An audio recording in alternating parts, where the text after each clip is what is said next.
Chandrababu manifesto ఎన్నికలప్పుడు మాత్రమే కనిపిస్తోంది.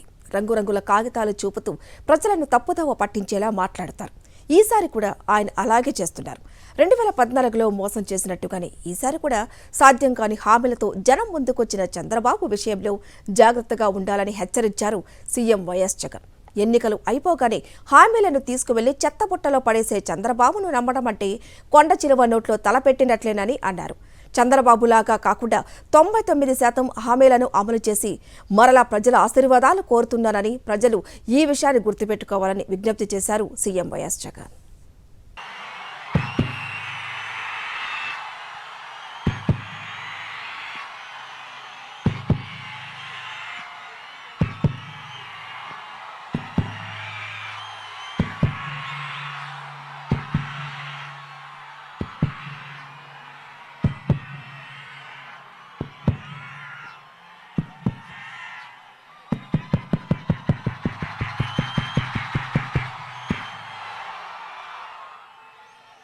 మంగళగిరి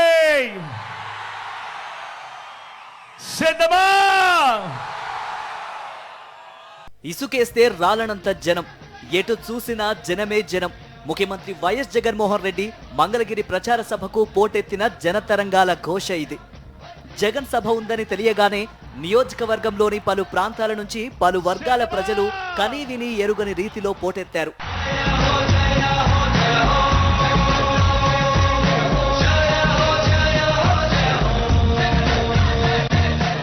ఈ సందర్భంగా మాట్లాడిన ముఖ్యమంత్రి వైఎస్ జగన్ తన పాలనలో అమలు చేసిన సంక్షేమాభివృద్ధి పథకాలను సమగ్రంగా స్పష్టంగా వివరించారు. గతానికి నేటికి వచ్చిన మార్పులను తెలియజేశారు. మరికొన్ని గంటల్లో జరిగే ఎన్నికలు ఇంటింటి అభివృద్ధిని, పథకాల కొనసాగింపును నిర్ణయించే ఎన్నికలని స్పష్టం చేశారు. జగన్కు ఓటు వేస్తే పథకాలన్నీ కొనసాగుతాయని, మళ్లీ ఇంటింటి అభివృద్ధి సాధ్యమవుతుందని, అదే పొరపాటున చంద్రబాబుకు ఓటు వేస్తే పథకాలన్నీ ఆగిపోతాయని, మళ్లీ మోసపోవటమేనని, ఈ విషయంలో ప్రజలు జాగ్రత్తగా ఉండాలని సూచించారు సీఎం జగన్. గతంలో ఎప్పుడూ జరగని విధంగా ఇంతకు ముందంతా ఏముండేది? మేనిఫెస్టో అంటూ ఎన్నికలప్పుడు చెప్పేవాళ్ళు. ఎన్నికలప్పుడు మేనిఫెస్టో అని చెప్పి రంగురంగుల కాగితాలతో రంగురంగుల ఆశలకు అబద్ధాలకు రెక్కలు కట్టి చెప్పేవాళ్ళు. ఎన్నికలైపోయిన తర్వాత మేనిఫెస్టోను చెత్తబుట్టలో పడేసేవాళ్ళు. ఎన్నికలైపోయిన తర్వాత మేనిఫెస్టో ఎక్కడ ఉంది అని అంటే కనీసం అది వెతికినా కూడా కనిపించని పరిస్థితి. అలాంటి సాంప్రదాయాన్ని మారుస్తూ మొట్టమొదటిసారిగా ఈ 59 నెలల కాలంలోనే చరిత్రలో ఎప్పుడూ జరగని విధంగా మీ బిడ్డ వచ్చిన తర్వాత ఏకంగా 99% హామీలను మేనిఫెస్టోలో చెప్పినేటివి అమలు చేసి మొట్టమొదటిసారిగా మేనిఫెస్టో ఒక విశ్వసనీయత తీసుకొచ్చిన కార్యక్రమం ఎప్పుడైనా జరిగిందంటే అది ఈ 59 నెలల కాలంలోనే కాదా అని అడుగుతా ఉన్నాడు మీ బిడ్డ. నోరు తెరిస్తే చంద్రబాబు తనకు అనుభవం ఉందని చెప్పుకుంటూ ఉంటారు. 3 సార్లు ముఖ్యమంత్రినని పదే పదే డబ్బా కొట్టుకుంటూ ఉంటారు.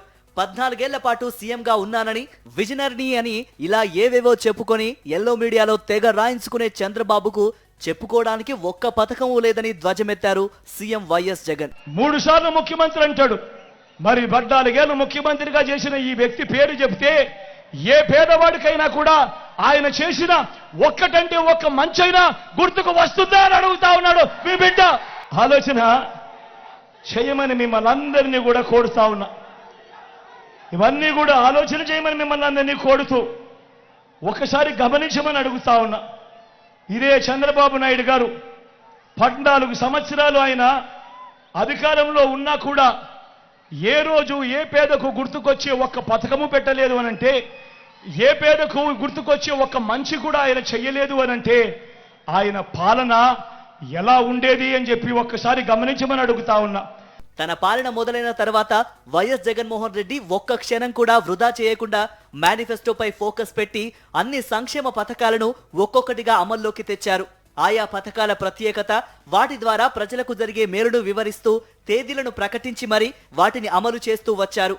అలాంటి పలు పథకాలను ప్రజలకు అందకుండా చేయడానికి చంద్రబాబు బ్యాచ్ కుతంత్రాలు చేయడం దురదృష్టకరమని, ప్రజల నుంచి జగన్ను దూరం చేయడానికే వారు ఈ కుట్రలు పన్నుతున్నారని ఆవేదన వ్యక్తం చేశారు సీఎం జగన్. వీళ్ళ కుట్రలు ఏ స్థాయిలో ఉన్నాయనంటే జగన్కు ఎక్కడ ప్రజల్లో మంచి పేరు వస్తా ఉంది, జగన్కు ఎక్కడ అక్కచెల్లెమ్మలు తమ తమ్ముడిగా అన్నగా భావిస్తా ఉన్నారు. జగన్కు ఎక్కడ అవ్వాతాతలు తమ బిడ్డగా భావిస్తా ఉన్నారు. రైతన్నలు ఎక్కడ జగన్ను తమ అన్నగా తమ్ముడుగా భావిస్తా ఉన్నారు అని ఈర్ష్యపడి వీళ్ళ కుట్రలు ఎలా ఉన్నాయనంటే, అవ్వాతాతలకు మొన్నటి దాకా ఇంటికే వచ్చే పెన్షన్ను కూడా రాకుండా చేసిన దౌర్భాగ్యులు వీళ్ళంతా అని చెప్పి కూడా గుర్తుపెట్టుకోమని అడుగుతా ఉన్నా. వీళ్ళ కుట్రలు ఏ స్థాయిలో ఉన్నాయి అనంటే, మీ బిడ్డ బటన్లు నొక్కాడు. మీ బిడ్డ బటన్లు నొక్కితే 2 నెలలు అయిపోయింది. మీ బిడ్డ బటన్లు నొక్కి ఎన్నికల కోడ్ అని చెప్పి తీసుకొచ్చారు. తీసుకొచ్చిన తర్వాత మీ బిడ్డ నొక్కిన బటన్లకు కూడా ఎక్కడ నా అక్క చెల్లెమ్మలకు ఆ డబ్బులు వెళ్ళిపోతాయో, ఎక్కడ వాళ్ళంతా జగన్ అంతా కూడా మంచివాడు అని చెప్పి అనుకుంటారేమో అని దానిని కూడా అడ్డుకుంటా ఉన్న దౌర్భాగ్యపు పరిస్థితిలో ఈరోజు ఉండి, నా అక్క చెల్లెమ్మను గట్టి పరిస్థితిలోనూ అది అందాలని మీ బిడ్డ ముఖ్యమంత్రి స్థానంలో ఈరోజు కోర్టుకు వెళ్తా ఉన్నాడు అనంటే, ఏ స్థాయిలో ఈ వ్యవస్థ దిగజారిపోయిందో ఒక్కసారి ఆలోచన చేయమని మిమ్మల్ని అందరినీ కూడా కోరుతా ఉన్నా. ఏరు దాటేంత వరకు ఎల్లన్న, ఏరు దాటిన తర్వాత బోడి మల్లన్న అంటూ వెక్కిరించే తత్వం చంద్రబాబుది. ఈ విషయం గతంలో పలు సందర్భాల్లో నిరూపితమైంది కూడా. మేనిఫెస్టో అనేది ఓట్లను ఆకర్షించడానికి మాత్రమే అని సంపూర్ణంగా నమ్మిన నాయకుడు చంద్రబాబు. దీనికి సంబంధించి 2014లో ఆయన ప్రకటించిన మేనిఫెస్టోనే నిదర్శనమని ముఖ్యమంత్రి వైఎస్ జగన్ ఉదాహరణలతో సహా ఏకిపారేశారు. అనంతరం మంగళగిరి ప్రజలందరికీ తన అభ్యర్థులను పరిచయం చేశారు సీఎం వైఎస్ జగన్. మీ అందరికీ నా చెల్లిని పరిచయం చేస్తా ఉన్నాను, లావణ్యమ్మ. మీలో ఒకరు. మంగళగిరి సీటు మామూలుగా వెనకబడిన వర్గాల సీటు. అత్యధికంగా ఉన్న జనాభా వెనకబడిన వర్గాలు. అలాంటి సీటు నేను గతంలో ఆర్కేకి ఇస్తే, నేను ఆర్కేకి చెప్పి, ఆర్కే ఈసారి మనం త్యాగం చెయ్యాలి, ఇక్కడ నుంచి మనం బీసీని తీసుకొని రావాలి అని చెప్పి నేను ఆర్కేకి చెప్పి, ఆర్కేకి ఉన్న సీటును తీసి నేను నా చెల్లికి ఇస్తే, అక్కడ వాళ్ళు ఏం చేస్తా ఉన్నారు, బీసీల సీటు కదా, గెలవడం సులభం కదా అని చెప్పి ఏకంగా పెద్ద పెద్ద వాళ్ళందరూ వచ్చి డబ్బులు మూటలు మూటలు తీసి ఎన్నికల్లో గెలవడానికి ప్రయత్నం చేస్తా ఉన్నారు. కానీ నేను మీ అందరికీ ఒకటే చెప్తా ఉన్నాను, మీ బిడ్డ మాదిరి చంద్రబాబు బటన్లు నొక్కలేదు. మీ బిడ్డ బటన్లు నొక్కాడు కాబట్టి మీ బిడ్డ దగ్గర డబ్బులు కాస్త తక్కువ ఉండొచ్చు. కానీ చంద్రబాబు బటన్లు నొక్కలేదు కాబట్టి ఆయన పాలనంతా కూడా దోచుకోవడము, దోచుకున్నది పంచుకోవడం. కాబట్టి ఆయన దగ్గర డబ్బులు ఎక్కువ ఉన్నాయి. ఆయన మీకు డబ్బులు ఇవ్వచ్చు, 2000 ఇస్తాడు, 3000 ఇస్తాడు, 4000 ఇస్తాడు, 5000 ఇస్తాడు. కానీ మీ అందరికీ నేను ఒకటి చెప్తా ఉన్నా, ఆయన డబ్బు ఇస్తే వద్దు అనొద్దండి, తీసుకోండి. ఎందుకంటే ఆ డబ్బు మనదే, మన దగ్గర నుంచి దోచేసిన సొమ్మే ఆ డబ్బంతా.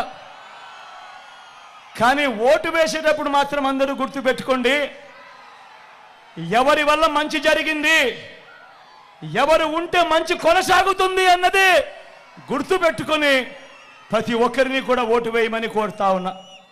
అలాగే నా పక్కన ఎడం వైపున రోసయ్య నిలబడి ఉన్నాడు, ఎంపీ అభ్యర్థిగా తాను నిలబడతా ఉన్నాడు. మంచివాడు, సౌమ్యుడు. తాను కూడా మీ చల్లని దీవెనలు, ఆశీస్సులు రోసయ్యన్నపై కూడా ఉంచవలసిందిగా సవినయంగా మీ అందరితోనూ మీ బిడ్డ 2 చేతులు జోడించి పేరు పేరున ప్రార్థిస్తా ఉన్నాడు.